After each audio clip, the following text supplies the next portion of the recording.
Hello again, welcome back to Sustainability Live Dubai. Our next keynote now, and that's the role of natural gas in the energy transition journey. And we're joined by Shepherd Nkosi, National Head Energy and Sustainability Portfolio at SLG. Hi Shepherd, how are you? Afternoon.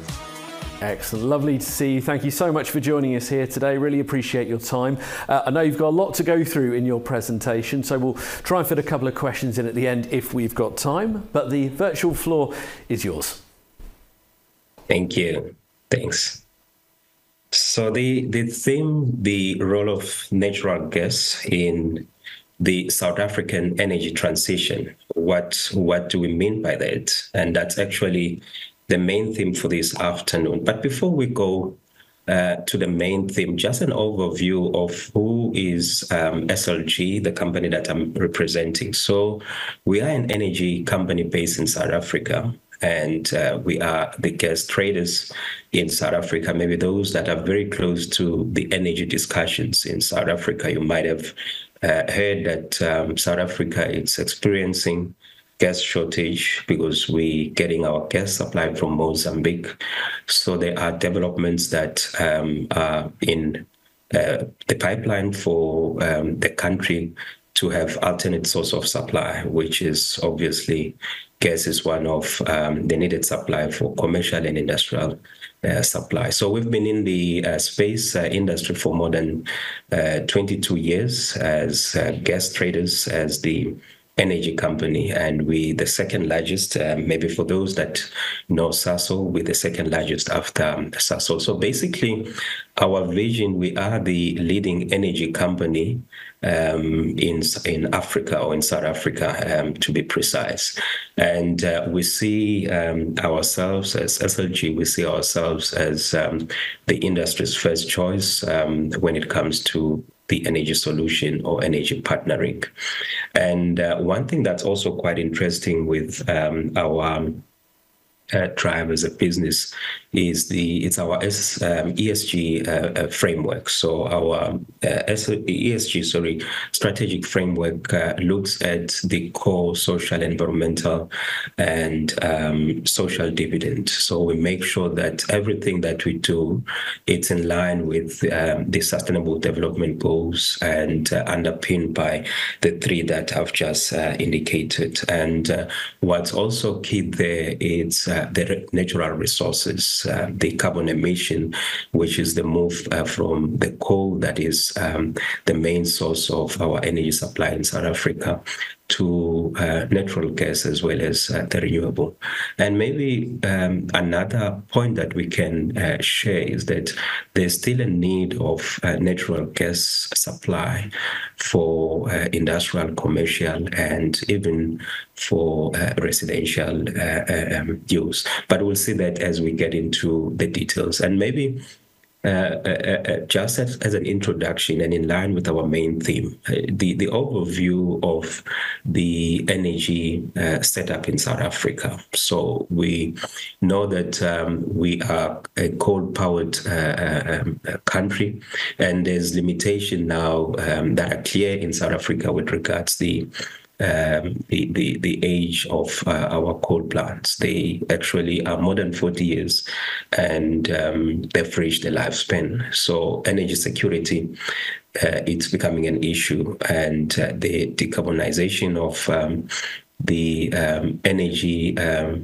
outlook of the country, it's also challenged. So this calls for South Africa, as we've committed to reduce our greenhouse gas, to look at diversify means of providing energy to the country, which is the generation mix that we'll just touch on. But what is it that we have in South Africa? What's the overview of the South African energy landscape? So we have coal, unfortunately, still leading as the main driver or source of supply of our energy. You will see from this work done by the CRSES study indicates close to 74% of our South African energy mix is still coming from coal.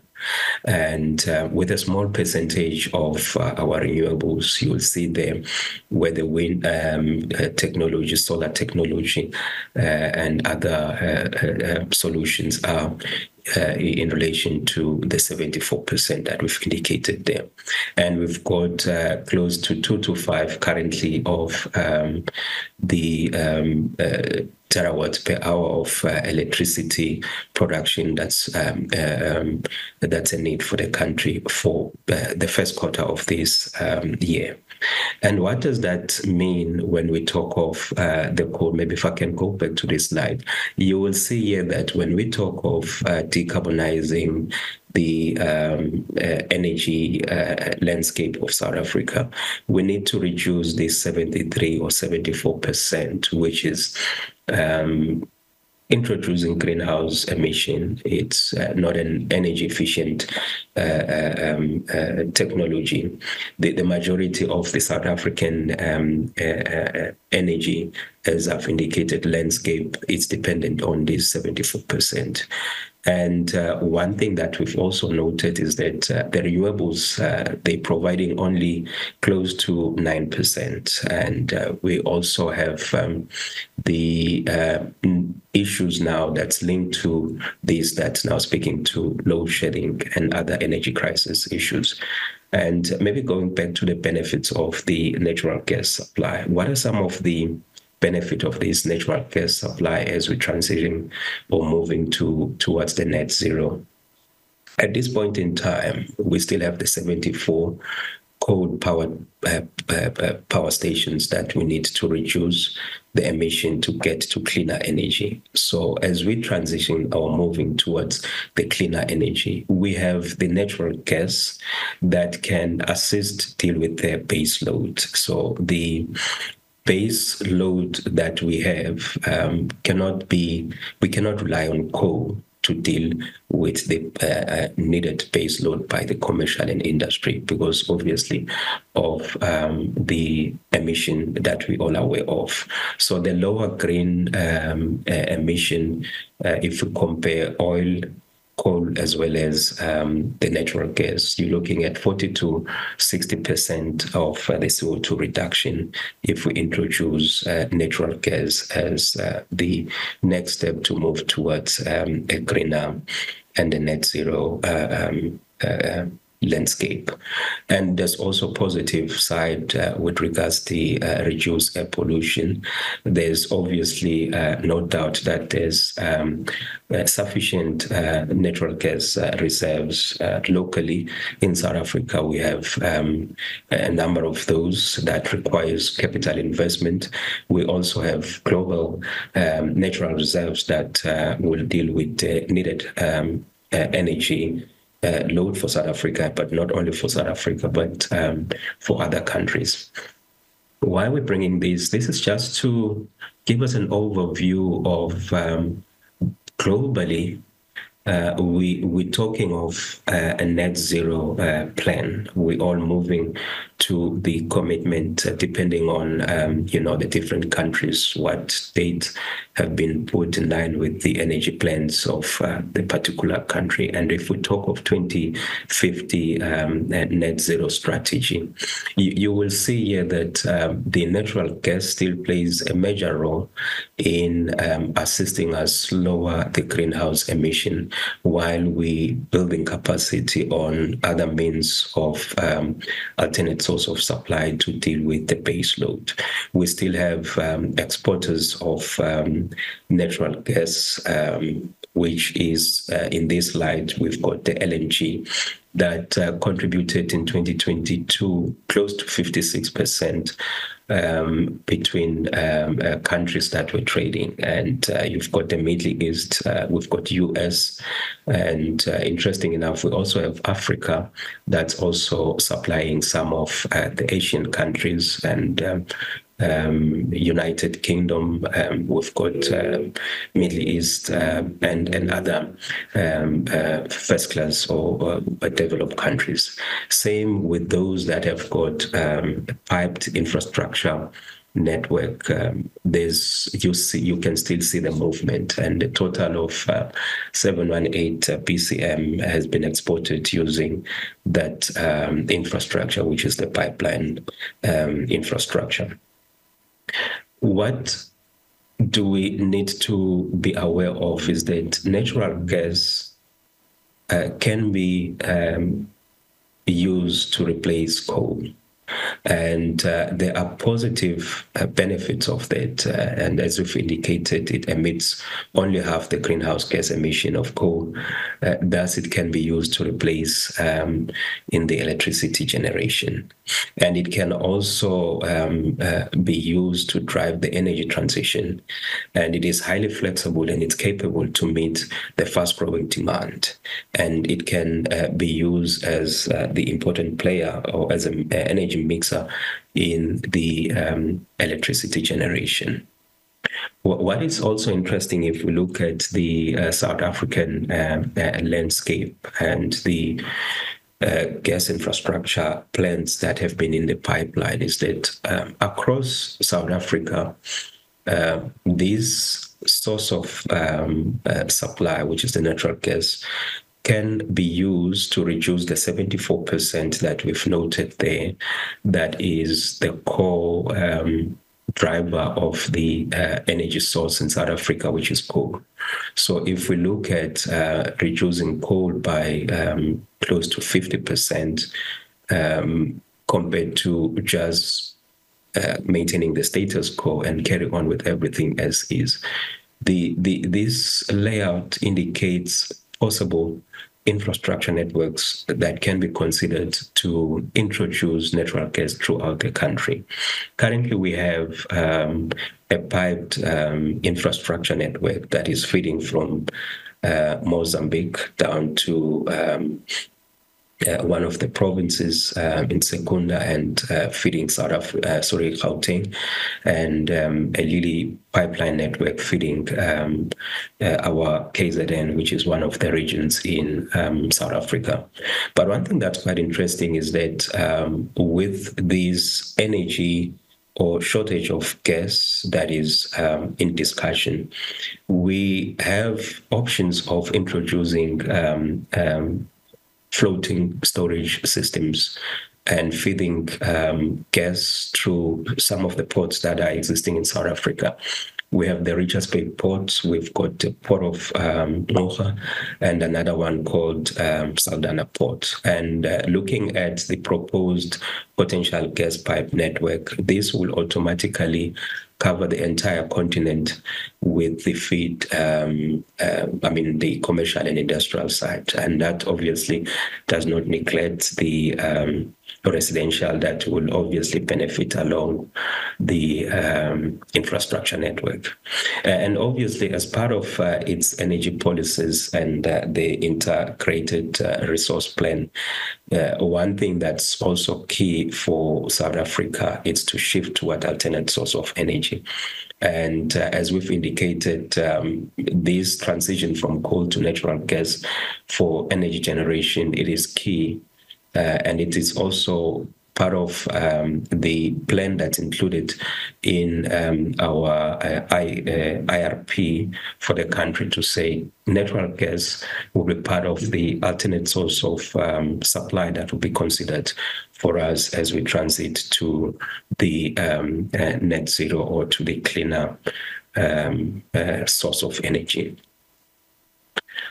So some of the role of natural gas in power generation that we can obviously consider, and these are some of the power plants that do exist. So we've got estimated installed capacity of close to 420,000 megawatts, or so, 4,200 megawatts in some of the provinces, and 1,000 megawatt already commissioned and powered by gas. And there's also a potential natural gas power plant that can be considered in the near future as we put to grave some of these coal-fired power stations. And as we've indicated, this will result to 50 to 60 percentage less of the greenhouse gas that we've captured today, if we look at these as the alternate means to deal with the greenhouse emission while we transition, we're moving towards the greener and net zero energy landscape.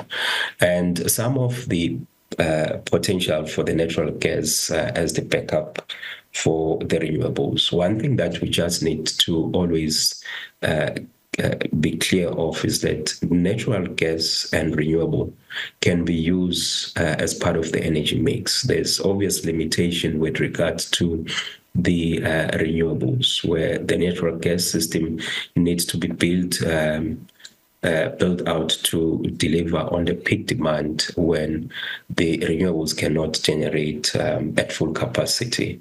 But beside that, we also have the issue of the base load and the commercial and more industrial demand that at this point in time we're relying on the battery storage system to deal with that, of which, looking at the very first slide that we've presented, we can see the percentage of that against the projected window of 2030 and 2050. And by 2030 and 2050, there's no way that will be close to the 74% coal-powered or generated demand that is needed by the country. The shift from coal to natural gas, this is one of the extract taken from the US energy studies. And you will see, looking at the movement from 2005 up until 2019, when you look at the natural gas, as you close coal demand, obviously there's your reduced emission as a result of the reduced coal or closed down fire stations. This is part of the journey that can be considered to take us to where we're destined, which is the obviously anticipated carbon-free or net zero landscape. And as you see in the US between 2005 and 2019, the study mentioned, or these analysis showed that renewable was increasing. There's no doubt about it. There's the reduction in coal that has been now overtaken by the natural gas supply. And looking at 2019, that reduction there of coal dependency as the source of supply resulted in a more than 40 to 50% of the obviously traditional or conventional way of producing energy. So this is one of the examples from developed countries that we as a developing country, we unfortunately still moving towards getting off from coal-powered stations to cleaner energy. And we've got this milestone that we need to deal with, which is the 74% of the energy that is produced from coal that we need an alternate source of supply. So the role of natural gas in industrial use, as we've highlighted, we can use natural gas for power plants, so gas to power, and instead of using diesel or coal, so we can use gas and enjoy those benefits. And it can be used as the direct energy, which is for industrial energy use, commercial as a direct energy use. We can also use it for domestic needs, and that can also be for heating as well. And we've got, unfortunately, the gas as feedstock for conversion processes and the petrochemical industry. You've got the gas to liquid plant that requires natural gas, and you've got the fuel production as well as the chemical. And without fertilizers, we don't have food. So natural gas is also needed for the fertilizer. And over and above that, we have option of using the compressed natural gas for transportation, and that is mainly for your buses and trucks can also benefit from that. We've got the LNG ships that can also use, or they already, some of them switch over to LNG, to natural gas or LNG, and your locomotives also that can we can use this to fuel locomotives. So we can see really that the space for natural gas as we moving towards a net zero, it is part of the journey as we progress and develop newer technology. And some of the challenges that, as we've indicated, is that we aim to increase our power generation by 40%. And if you look here in 2030, that will mean we're jumping from 210 terawatt hour to about 300 terawatt hour. But now look at where we are in 2030. We still have dependence on, we're still depending on coal-powered power stations. And if this percentage is not reduced, our emission is stagnant, even though there's contribution of renewable. But we've got this big 70% plus that we need to quickly reduce to a number that will give us less green emission or GHG. But the issue, obviously, that we don't want to neglect is the base load. That is a challenge. We obviously have the flexibility of introducing battery storage, but again, that will have to be used with the gas in the mixture. And our ambition target of 2030, it is clear that it is questionable if we switch off coal and we only use what we have. We're not going to meet the demand of the future growth and the current demand of the energy needs for South Africa. So one thing that's quite clear here is that renewable energy will, as we noted here, they account for almost 20% of the South African mix. And that calls for us to look at quicker options to reduce the 70% coal-powered plants, that power stations that are currently in existence. So in conclusion, one, as part of the sustainability discussion and as part of the journey towards decarbonizing and reducing our greenhouse emission, we need to look at the natural gas benefits when it comes to a cleaner or less greenhouse emission compared to coal and maybe to oil and other form of energy supply. We also need to balance our approach with renewable energy, as this is essential for our sustainability future. And one thing that's quite important also, our focus on developing the low carbon gases can also assist us to achieve this decarbonization and this journey that we've embarked on to the net zero. And obviously, as we move towards this journey, we need to make sure that there's improvement on reducing our emission. And if we stay where we are with the current infrastructure or energy outlook, which is the goal, we're not going to progress at a speed that will give us comfort that at 2030, there will be something tangible, or 2050, we can commit to the net zero framework that has been put before us. So South Africa we obviously need to look at diversifying our power source to meet obviously our environmental goals, and that will obviously assist in the energy security.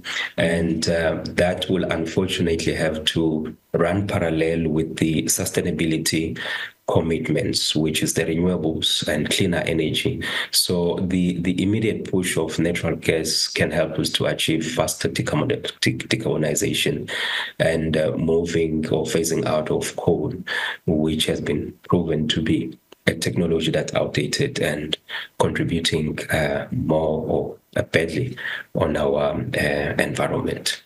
Thank you. I think I will stop here, and I would like to hand back to the room. Thanks. Lovely. Shepard, thank you very much indeed. One very quick question for you before we let you go, because we are right up on time. And that's picking out one key word from the title of your presentation, and that is transition. And that's something I do think can get forgotten about in the sustainability discussion.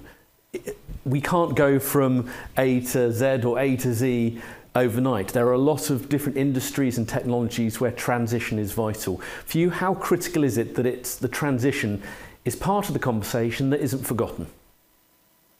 Yes, it is. It is crucial, and in South Africa, we've got a JET that's the Just Energy Transition. So, what is critical here is that as we move forward, we have to make sure that socially, environmentally, and economically, we don't compromise the current setup, rather we improve. So society shouldn't be compromised because of the new development that's proposed for us to change our energy landscape. So it calls for us to look at the current technology that's existing, which is coal, and the community that's benefiting around that, the future landscape, which is the renewables, gas assisting us to move to the cleaner energy.